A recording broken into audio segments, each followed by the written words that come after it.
Autolite and its 98,000 dealers bring you Mr. Joseph Cotton in tonight's presentation of Suspense.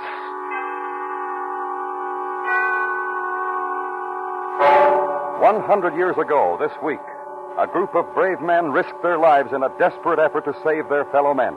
Tonight, Autolite honors this centennial with a dramatic recreation of their attempted Arctic rescue. Our star, Mr. Joseph Cotton.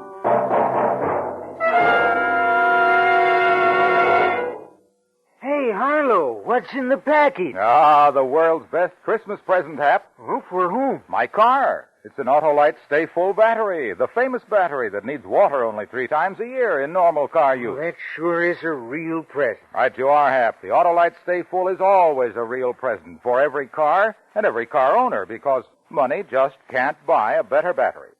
Why, the Autolite Stay Full has fiberglass retaining mats protecting every positive plate to reduce shedding and flaking and give longer life as proved by tests conducted according to accepted life cycle standards. Where can I find this famous battery, Harlow? Under the hoods of millions of cars and at your Autolite battery dealer. He services all makes of batteries, and you can quickly locate him by looking for the Autolite battery sign or just call Western Union by number. And ask for Operator 25. I'll gladly tell you the name of your nearest Autolite battery dealer where you can get an Autolite Stay Full. The battery that needs water only 3 times a year in normal car use. And remember, from bumper to tail light, you're always right with Autolite. And now, Autolite presents a dramatic recreation of Arctic Rescue, starring Joseph Cotton, hoping once again to keep you in suspense.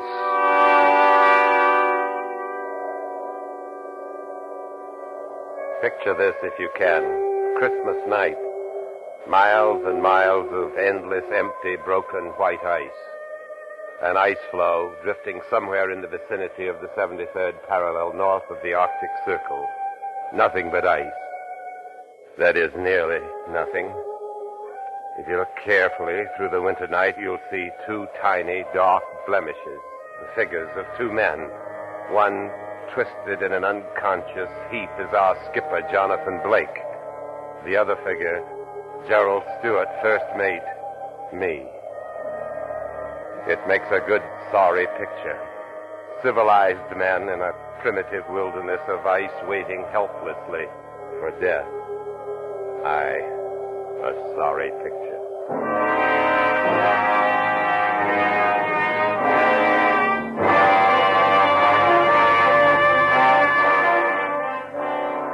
It's a far different picture you'd have seen if you'd been a part of the excited crowd standing at the battery on the New York waterfront on a June morning, the year 1852.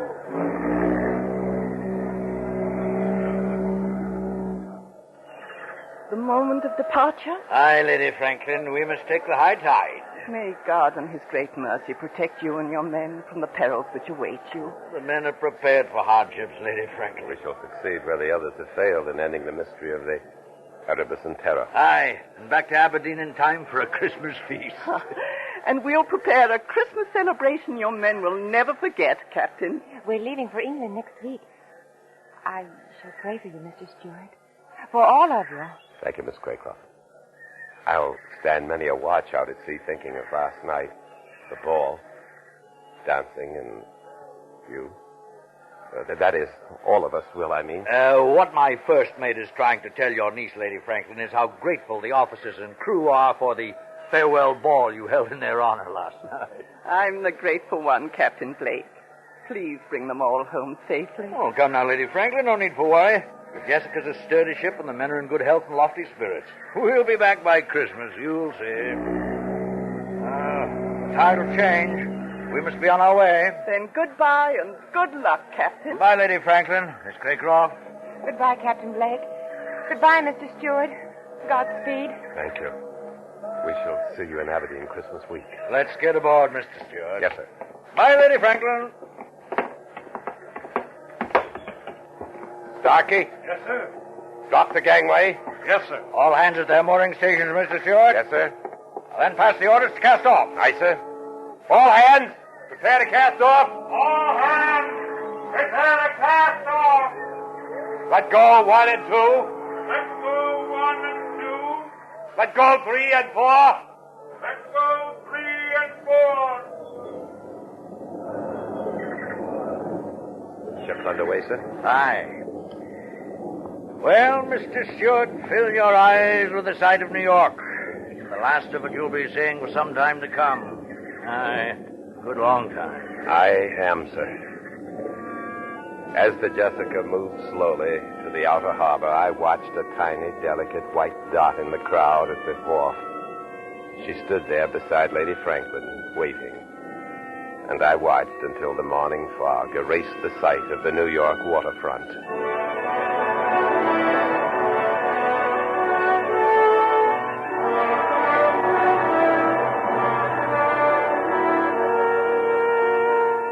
Aside from the ship's log, I have decided to keep a running account of this voyage. This account will be transferred to a watertight jar and thrown into the currents should any sudden disaster occur.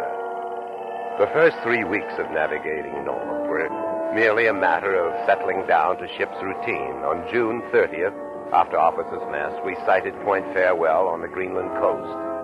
The time had come for the captain to read a letter of instructions given to him by Lady Franklin. Captain Blake, I'm sure you will do all that any man can in discovering the fate of my husband, Sir John Franklin, and his 2 ships, the Erebus and Terror. But my only fear is that you might sacrifice your lives in the unknown regions of the Arctic. Therefore, let me state that above all else, the preservation of the lives of you and your heroic companions is more important to me than the purpose of your journey.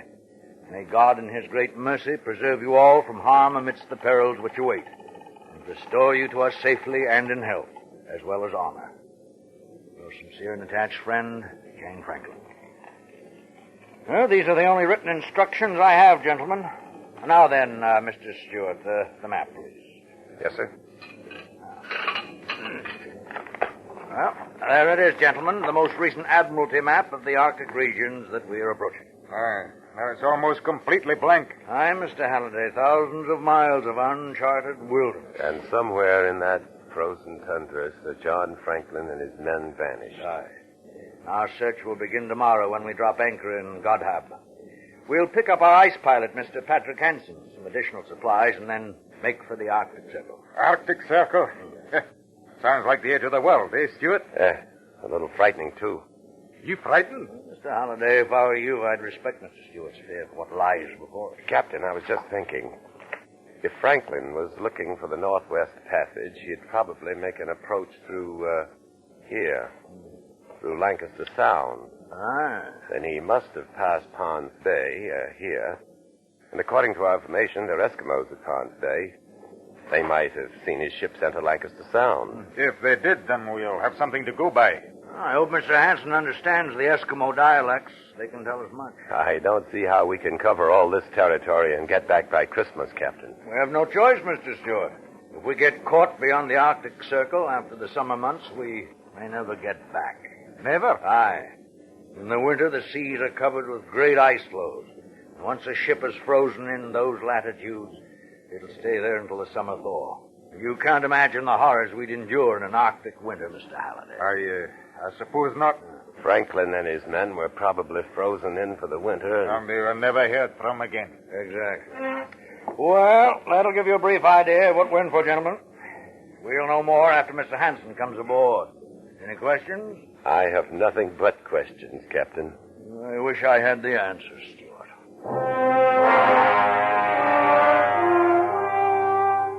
Noon the next day, we dropped anchor in the harbor at Godhab. Here we would take on coal, additional winter clothing, dogs, and Eskimo drivers, and Mr. Hansen, our ice pilot. Godhab was nothing more than a few huts of the Baffin Bay Trading Company, and as we prepared to go ashore, a longboat suddenly appeared alongside. Captain Blake? Aye? I'm Patrick Hansen, your ice pilot, sir. We were about to send a boat ashore for you, Mr. Hansen. No time for that, Captain. But we planned on picking up supplies and dogs. I brought them. They're in the boat. Well, what's the rush, Mr. Hansen? Oh, this is Gerald Stewart, my first mate. You never been in the Arctic before, Mr. Stewart? No. Take my word for it. You better get up there while they got the summer weather, you bet. All right, so we run into a little summer ice. The Jessica's prepared for that? Yeah, she looks like good, strong ship. Hey. We've never seen iron ship up here before. And steam engine, too. That's not all the Jessica has. There's additional iron plates across her hull, as well as added bracing forward-ship, and the forward 10 feet of the bow is solid iron and razor sharp at the edge. What do you think that'll do to your ice, Mr. Hanson? You wait and you see what the ice can do to a ship. Even an iron ship, Mr. Stewart. Mr. Hanson, you received my letters. Yeah. And you made inquiries about the Erebus and Terra? Yeah, they was here. They couldn't get dogs, so they headed for Pond's Bay. Across Baffin Bay? That's right. Just as we thought. Mr. Halliday. Aye, sir. Get those supplies aboard, then prepare the ship to sea. Right away, sir. At once. Steward. Yes, sir. You can chart a course for us. We'll cross the Arctic Circle next and on to Pond's Bay.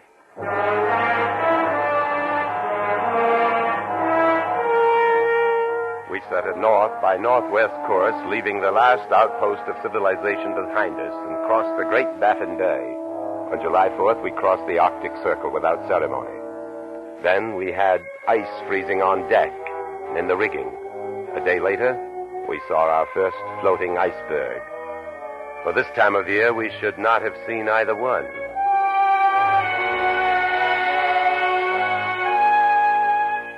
From Goddard to Pond's Bay, 6.5 days, perfect calm. Upon landing, we found a small contingent of Eskimos, but nothing else. They seemed hostile and would give us no information. Then, as we were preparing to return to the Jessica, one of the natives, a girl, rushed from one of the huts and down to the beach. What's it? Oh, what's she saying, Mr. Hanson? I'm not sure. Oh, Captain, look. She has something in her hand. She wants us to look at it. It's a small brass button. From a naval uniform. Aye. See if she'll trade it for some sewing needles. Ose? Galaga? Well, what does she mean by that? Ose? Joseph. She's trying to say man's name. Ose? Galaga? Joseph Gallagher? Steward, is that name on Sir John's crew list? I'm looking, sir. Yes, sir. Yes, sir. It's here. Quartermaster Joseph Gallagher. They've been here. Aye. I better get back to the ship, man. Looks like a gale brewing. Ose? Oh, let her keep the button, Steward. Give her the needles, too. Yes, sir. Ose?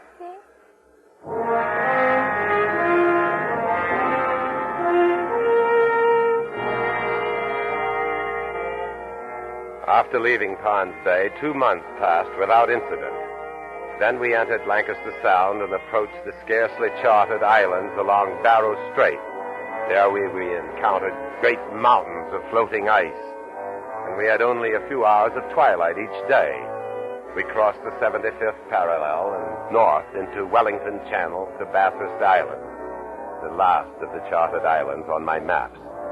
Then on September 10th, weather changed. Northwest gales, sleet, and heavy fogs that forced us to a bare crawl, and even worse, mammoth ice floes that closed in all around us. Mr. Steward. Yes, sir. Keep an eye on the temperature. I am, sir. Ice! Ice! Dead ahead! Quartermaster, starboard 6 degrees. The sleets have been getting smaller all the time. Captain, the temperature is still dropping. 10 above zero. What do you think of this lead, Hanson? I think maybe they better back out of here. Back out? Take a look astern, Hanson. Back out where? Captain. Oh, what is it, Halliday? The rudder will not respond. 6 below, sir. Ice! Dead ahead! The lead is getting smaller, Captain. Aye. Well, the Arctic seems to be closing down on us on all counts.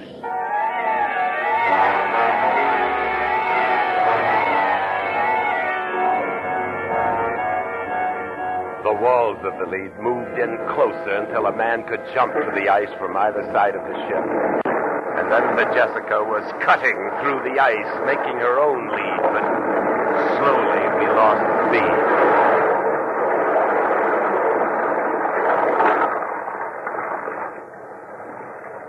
Finally, the ship gave up to the ice. He's frozen in now. Aye. Stop engines, Mr. Stewart. Yes, sir.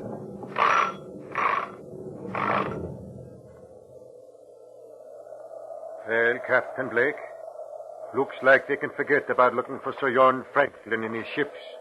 Now that we're frozen in, we're going to have to look out for our own lives, you bet.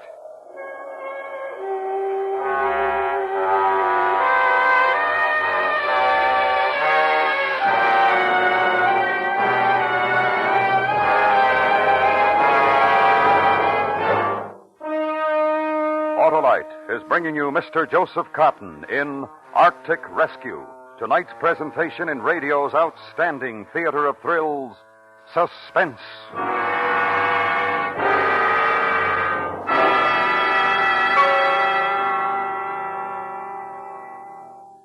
'Twas the night before Christmas, and outside the door, a man was trying his starter once more. But try as he would, the car wouldn't go, for the battery was dead. Out of water, you know. That man should have had an Autolite Stay Full battery, Harlow. Right you are, Hap. There's the battery that needs water only 3 times a year in normal car use. Because the Autolite Stay Full has over 3 times the liquid reserve of batteries without Stay Full features. And, in addition, it has fiberglass retaining mats protecting every positive plate to reduce shedding and flaking and give longer life, as proved by tests conducted according to accepted life cycle standards. Money just can't buy a better battery. So, friends, see your nearest Autolite battery dealer. He services all makes of batteries, and he has an Autolite Stay Full for your car if a replacement is needed. Just call Western Union by number and ask for Operator 25. And I'll tell you where you can get an Autolite Stay Full battery. The battery that needs water only 3 times a year in normal car use. And remember, from bumper to tail light, you're always right with Autolite. And now, Autolite brings back to our Hollywood soundstage Mr. Joseph Cotton in Elliot Lewis's production of Arctic Rescue, a true story well calculated to keep you in suspense. September 10th, 1852. Unless a miracle occurred, we were frozen in the Arctic for the rest of the winter months. A sea of ice surrounded us, and the ship took on a starboard list from the pressure of the floe. Rations were cut in food, water, and coal consumption. Furious gales came and went, and there were more freezing temperatures, often as low as 35 below.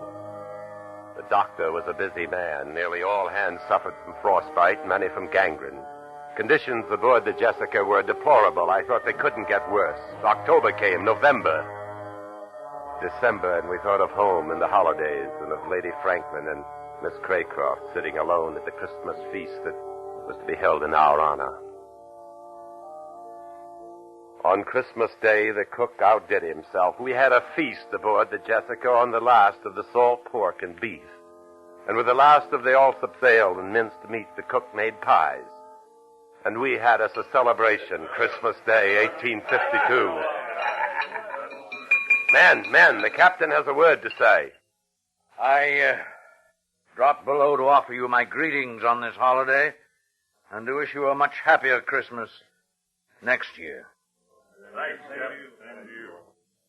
Silent night, holy night, all is calm, all is bright.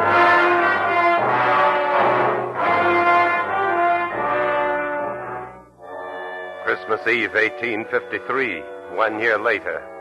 We're still frozen in. Summer came and passed without an appreciable rise in temperature, and the ice failed to break up. Men living on pemmican, occasionally bear meat and seal blubber. No more lime juice. This means scurvy. The year also saw the loss of 11 men, the doctor and the ice pilot Hansen among them. 2 in a chase for the polar bear, 3 from scurvy, and the rest from gangrene. Most of the men have frostbite.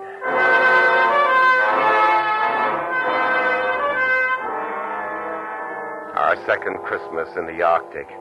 The floe that holds the ship is drifting south down Peel Sound. We saw the shores of King William's Island. The captain sent Halliday and 3 men on sledge to look for food depots or rock cairn, anything. They returned today. Where'd you find it, Halliday? In a cairn. We also found empty pemmican cans and bits of ship's timber. Steward, listen to this. It was written by Franklin himself. 1851, latitude 69 degrees, longitude 98 degrees west. HMS Terror sank when ice broke. Erebus still frozen in. Beset since April 12th, 1850. We are deserting the Erebus. attempting overland march to Baxfish River, to Hudson's Bay. If unheard from when this found, we must be considered lost. Sir John Franklin, Captain HMS Erebus. We found what we came for. Aye. They're all dead. Aye. If something doesn't happen pretty soon, we'll be dead, too.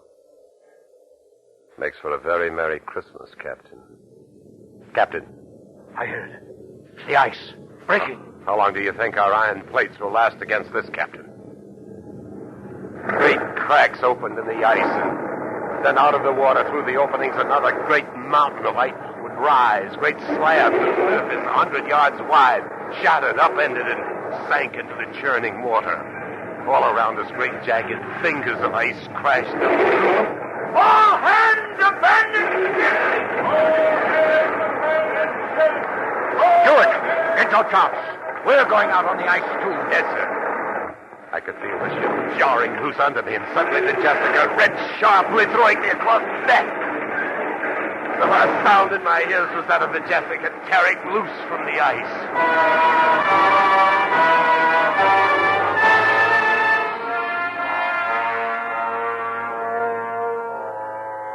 Slowly, I became aware of pain in my leg, then of movement. I opened my eyes. The captain was helping me to walk. I looked into the winter darkness for the familiar sight of the Jessica. I saw nothing. Nothing but ice. Skipper. Huh? Oh, feeling better, lad? What about the ship? Gone down. And the rest of the men? I don't know. Gone. The floe separated. Most of them were on the other side. Where? Where are we walking to? I don't know. I don't know. We walked on and on, climbing jagged hummocks of ice and falling through thin spots. Legs got wet, froze.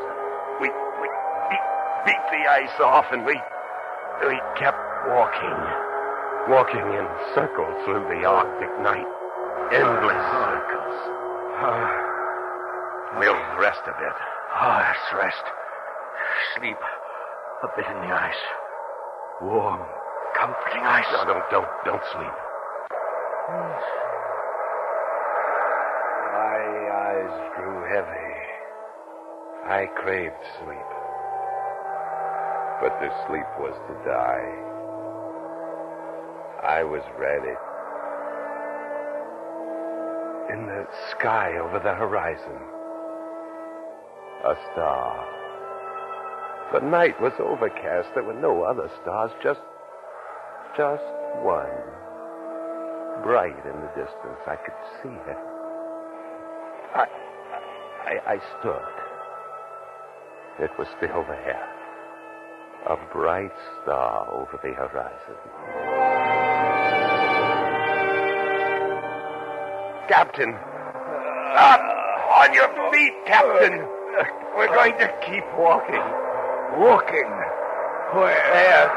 That way toward that star. We walked on, slowly. I carried the skipper, unconscious now. What could it be? There are no lights in the Arctic, no stars through the overcast. But we kept moving, and the star came closer.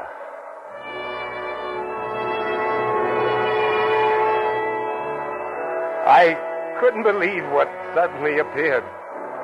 Through the darkness directly beneath the star was the vague outline of a ship. A ship. Mates! Mates, help! Help me!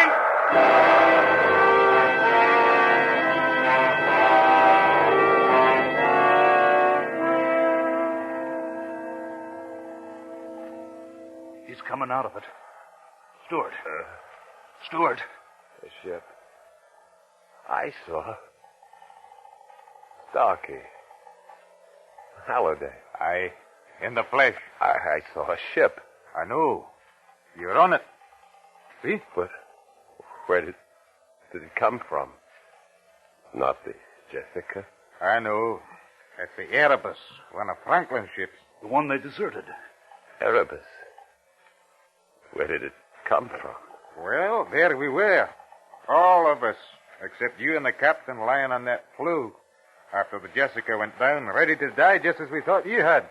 And then just as graceful as you please, we see a ship drifting slowly out of the fog through the broken ice, right to us. But the captain, I left him out on the He's ice. all right. We brought him aboard, and pretty soon we'll be on our way home. Home? Aye. The ice is open.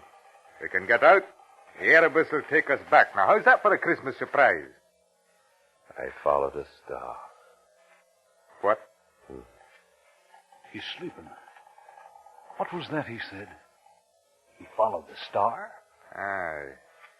He must have seen that lantern we hung from the mainmast, mistook it for a star. Oh. Saved his life. Damn the captain.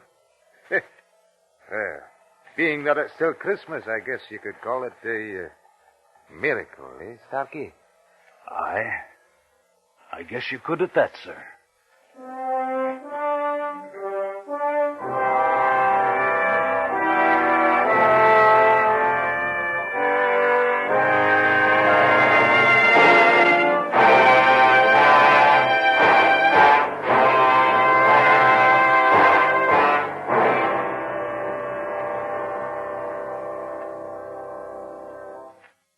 Suspense, presented by Autolite. Tonight's star, Mr. Joseph Cotton. This is Harlow Wilcox speaking for Autolite, world's largest independent manufacturer of automotive electrical equipment. Autolite is proud to serve the greatest names in the industry. They are members of the Autolite family, as well as are the 98,000 Autolite distributors and dealers in the United States and thousands more in Canada and throughout the world. Our family also includes the nearly 30,000 men and women in 28 great Autolite plants from coast to coast and Autolite plants in many foreign countries, as well as the 18,000 people who have invested a portion of their savings in Autolite. Every Autolite product is backed by constant research and precision built to the highest standards of quality and performance. So remember, from bumper to tail light, you're always right with Autolite.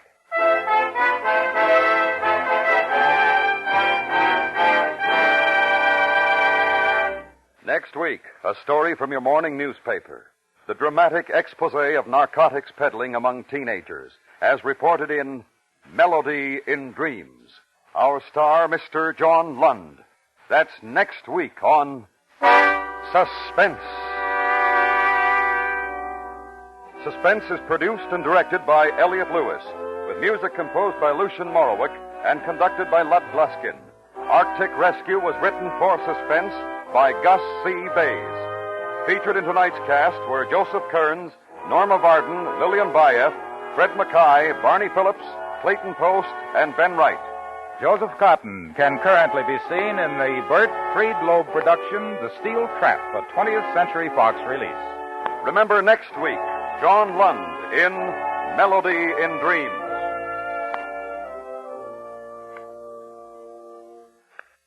Eight million Americans are suffering from arthritis or rheumatism.